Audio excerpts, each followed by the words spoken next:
Currently समझ में नहीं आ रहा है कि आखिर आईसीआई की एक्सपेक्टेशन है तो क्या है। एक तो पेपर्स डिफिकल्ट आए, पास परसेंटेज कम आया, सजेस्टेड आंसर्स आए, हमारी आरटीआई कॉपीज आई, तो समझ में नहीं आ रहा है कि मैम टिक टिक दिया हुआ है, नीचे 0 मार्क्स क्यों मिले हैं, मार्किंग सिस्टम क्या है समझ में नहीं आ रहा है, सब सही लिखा है तो भी हमको मार्क्स क्यों नहीं मिल रहे समझ में नहीं आ रहा है। आखिर आईसीआई के एक्सपेक्टेशंस के हिसाब से अभी हम पढ़े तो क्या पढ़े।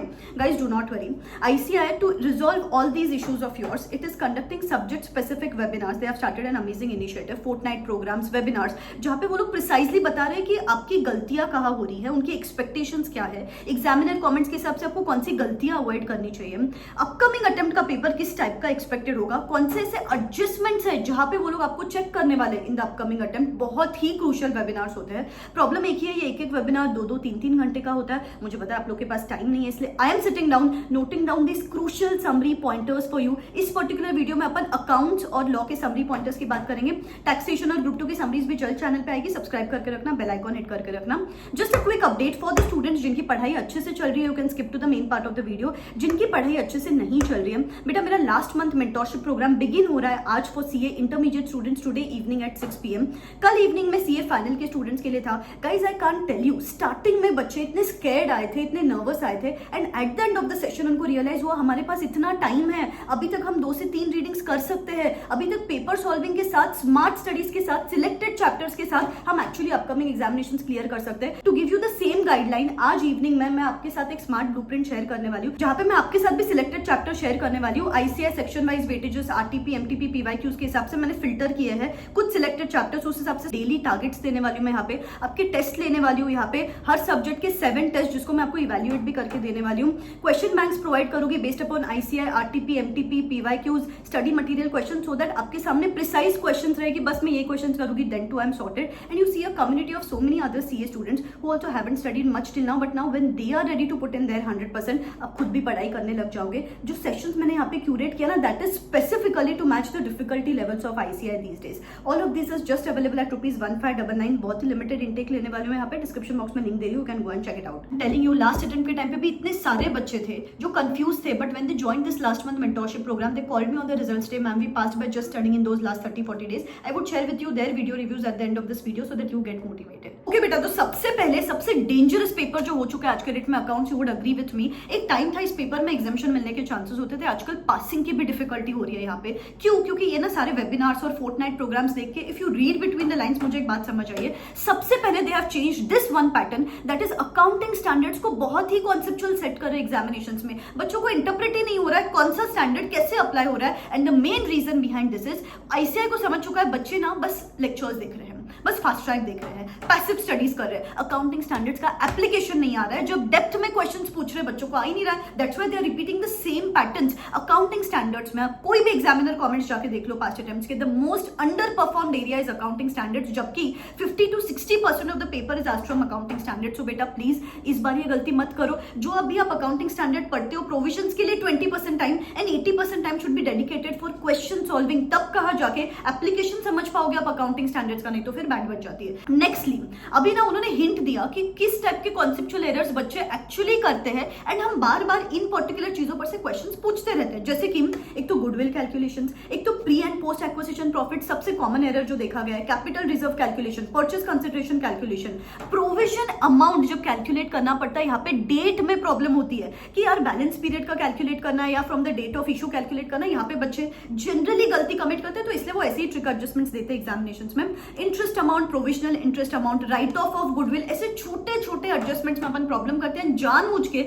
आईसीआई इस टाइप के एडजस्टमेंट्स में से एग्जामिनेशंस में क्वेश्चंस पूछते हैं, तो please take care of these adjustments. तो ये रहेगा कॉन्सेप्चुअल एरर्स पर से क्वेश्चंस। फिर होता है रीजनिंग बेस्ड एरर्स जो देखे गए हैं, जैसे कि ICI is being very particular आजकल कि सिर्फ पोस्टिंग करोगे तो मार्क्स नहीं मिलेगा। जैसे कि आई थिंक सितंबर अटेम्प्ट में एक क्वेश्चन था, इंटरिम फाइनेंशियल रिपोर्टिंग पर से क्वेश्चन था, बच्चों ने पीबीटी तो बराबर कैलकुलेट कर लिया, लेकिन उसके पीछे की रीजनिंग क्या है, रीजनिंग अगर नहीं दोगे, सिर्फ पोस्टिंग करके आओगे तो मार्क्स नहीं मिलते। इनमें से कोई भी गलती अगर आपने की है ना बेटा, तो कमेंट सेक्शन में जरूर बताना। तो प्लीज बेटा रीजनिंग पे भी ध्यान दो, कॉन्सेप्ट पे भी ध्यान दो। Nextly step errors, step marking मिलती है एग्जामिनेशंस में, लेकिन अगर पहले स्टेप में ही अगर आपने गलती कर दी तो भले आगे का सब आपका सही है, आपको कॉन्सेप्ट भी क्लियर है, लेकिन पहले स्टेप में अगर कैलकुलेशन एरर हो गया, फिर आपको 0 मार्क्स से मिलेंगे। जैसे मैं आरटीआई कॉपीज की बात कर रही थी, बच्चों को लग रहा है कि टिक टिक दिया हुआ है, लेकिन टिक टिक देने के बावजूद अगर आपका फिगर सही नहीं है तो फिर आईसीए आपको 0 मार्क्स देने वाला है अगर फर्स्ट स्टेप में ही कैलकुलेशन एरर्स है। जैसे कि एक रिसेंट अटेम्प्ट में एक क्वेश्चन था, ट्रेडिंग पीएनएल ड्रॉ करना था, कॉस्ट प्राइस ले लिया बच्चों ने फर्स्ट स्टेप पे इंस्टेड ऑफ इनवॉइस प्राइस, और इस वजह से आगे की सारी गलतियां हो गई। जैसे कि स्टॉक वैल्यू कैलकुलेशन में प्रॉब्लम हो गया, ब्रांच प्रॉफिट कैलकुलेशन में प्रॉब्लम हो गया, फिर भले ही आपने सब सही लिखा होगा तो भी मार्क्स नहीं मिलेंगे। तो please be very careful and avoid these silly mistakes and avoid these calculation mistakes, नहीं तो 0 अंडा मार्क्स मिलेगा आपको वहां पे एग्जामिनेशंस में।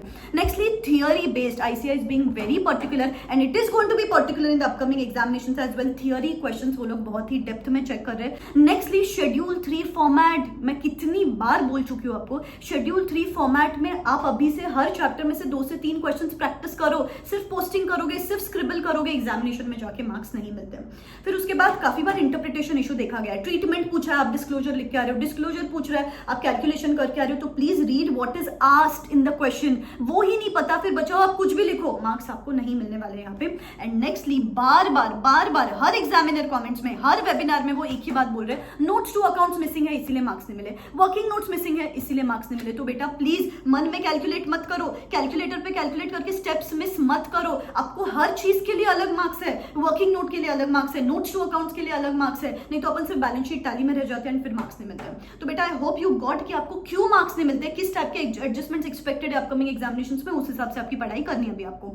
Next paper is law. अभी लॉ में उन्होंने क्या बोला कि सबसे under performed area is other laws, और जानबूझ के वो लोग ये जो क्वेश्चन है ना पर्टिकुलर यहाँ पे ऐसे डेफिनेशंस पूछ लेते हैं जहाँ पे उनको पता है बच्चों को आएगा ही नहीं। Interpretation of statutes, normal definitions बच्चों को नहीं आते, जनरल क्लॉजेस एक्ट नहीं परफॉर्म कर पाते। मैं क्या बोलती हूँ, और उन्होंने भी इनडायरेक्टली ये बात बोली, जनरल क्लॉजेस या इंटरप्रिटेशन इसमें से एक चैप्टर आप छोड़ दो चलेगा, फेमा और ये एक चैप्टर अच्छे से करो, फिर भले ही वो एक आंसर तो अच्छे से लिखो ना। In the midst of writing all the answers आप कोई भी आंसर बराबर नहीं लिख के आते हो, देन आपको यहाँ पे मार्क्स नहीं मिलते। तो other laws is an under performed area. Nextly presentation में प्रॉब्लम देखी गई है। आजकल ना बहुत ही केस बेस्ड क्वेश्चंस पूछ रहे हैं एग्जामिनेशन में, तो बच्चे क्या करते हैं, फैक्ट्स लिख के आ जाते हैं, प्रोविजंस लिख के आ जाते हैं, लेकिन उसके बाद I have personally scene so many RTI copies, ये पर्टिकुलर प्रोविजन इस केस पे क्यों अप्लाई होगा, देयर इज नो लिंकिंग कि यार ये लिंकेज नहीं करोगे तो आपको मार्क्स नहीं मिलेगा। आप सिर्फ प्रोविजन, फैक्ट्स और कंक्लूजन लिख के आओगे तो मार्क्स नहीं मिलेगा। प्रोविजंस और फैक्ट्स को आपको इंटरलिंक करना है, उसको सबसे ज्यादा मार्क्स होते हैं, एंड देन कंक्लूजन देना है। अभी कंक्लूजन में भी सबसे बड़ी प्रॉब्लम होती है, जैसे कि कोई कंक्लूजन आपको यस या नो में लिखना है, या फिर आपको कैलकुलेशन करना है कि प्रपोजल 1 एक्सेप्ट करना है या प्रपोजल 2 एक्सेप्ट करना है। बच्चों ने लिख दिया प्रपोजल 1 एक्सेप्ट करना है और वो आंसर भी राइट है, लेकिन उसके पीछे जो बेसिस है आपके आंसर का वो बराबर नहीं लिखा, तो भले ही कंक्लूजन राइट है आपको मार्क्स नहीं मिलने वाले। ये क्यों होता है पता है? आपकी सबसे बड़ी दिक्कत है कि सिर्फ प्रोविजन पढ़ रहे हो, लॉ के प्रोविजन पढ़ रहे हो, फास्ट ट्रैक देख रहे हो, लेकिन कभी भी क्वेश्चंस उठा के ही नहीं देख रहे हो। It's a tip from my side, जितना हो सके अभी ये जो लास्ट 30 डेज है ना, प्रोविजन को कम टाइम, लेक्चर को कम टाइम, ज्यादा से ज्यादा क्वेश्चन सॉल्विंग को टाइम, तब का जाके इंटरप्रिटेशन समझेगा, केस स्टडी का प्रेजेंटेशन बराबर होगा, कंक्लूजन, लिंकिंग, ये बराबर चीजें आप करोगे। नेक्स्टली जेनेरिक आंसर्स देखे गए हैं, कीवर्ड्स, टेक्निकल वर्ड्स अगर ये नहीं यूज करोगे तो मार्क्स नहीं मिलते। बेटा सी आई अंडरस्टैंड यू, मैं समझ सकती हूँ कि सेम लैंग्वेज आप नहीं लिख सकते हो, but try and write similar language. We are giving professional examinations paper, तो प्लीज जितना हो सके सिमिलर लैंग्वेज लिखने की कोशिश करो। एंड सबसे ज्यादा इशू जो यहाँ पे देखा गया आजकल, एंड आईसीआई को क्या है, अगर उनको बच्चों की वीक एरिया समझ गए, वो जानबूझ के आपको बार बार उन चीजों पे चेक करता है। जैसे कि उनको समझ गया कि बच्चों को ना ये जो न्यूमरिक चीजें हैं वो याद नहीं रहती है, तो आजकल जानबूझ के, if you relate to me comment करना कमेंट सेक्शन में, थ्रेशोल्ड लिमिट पर से क्वेश्चंस है, पेनल्टीज पर से क्वेश्चंस है, फ्रॉड अमाउंट रिसेंटली आया था उसके ऊपर से क्वेश्चंस है, एक्सपोर्ट कमीशन क्वेश्चन है, जहां पे परसेंटेजेस नंबर से याद रखना है ना, आपको याद नहीं रहता है, उनको पता है, उसके अंदर भी कोई तो इफ्स एंड बट्स रहते हैं, वो आपको कंडीशंस याद नहीं रहती है, एंड जानबूझ के भले वो स्ट्रेट फॉरवर्ड क्वेश्चन है तो भी आप गुफअप कर जाते हो, बिकॉज आईसीआई नोज कि आपको न्यूमरिक चीजें याद नहीं रहती है। तो प्लीज इन न्यूमरिक चीजों का भी कोई चार्ट बना लो एंड मेक श्योर कि बार बार इसको रिवाइज करते रहो, ठीक है? बहुत क्रूशियल चीजें हैं, हर सब्जेक्ट में 10, 15, 20 मार्क्स बढ़ सकते हैं अगर इन चीजों को आपने नोट किया तो। इनकम टैक्स, जीएसटी, ग्रुप 2 की समरीज जल्द चैनल पे आएगी, सब्सक्राइब करके रखना, बेल आइकॉन हिट करके रखना, और प्लीज इस हिसाब से पढ़ना so that you get good marks in the upcoming examinations. All the best, bye bye, take care. Hello, this is CA Vinita Mulchandani, January 2026 qualified chartered accountant है।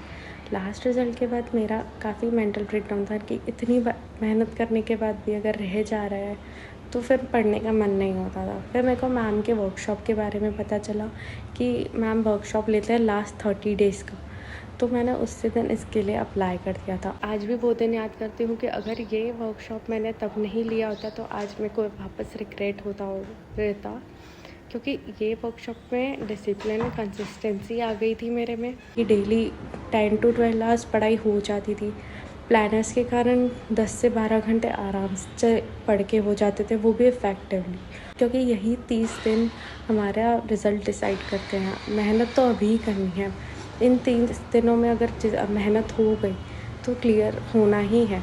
उसके बाद पेपर के जो 3 आवर्स हैं वो हमको कैसे करने हैं, हमारा माइंडसेट प्रिपेयर किया कि पेपर टफ भी आए तो हम पैनिक ना करें। तो उनकी जो ये टिप्स थी उनके कारण ही आज मैं CA बनी। Thank you so much ma'am.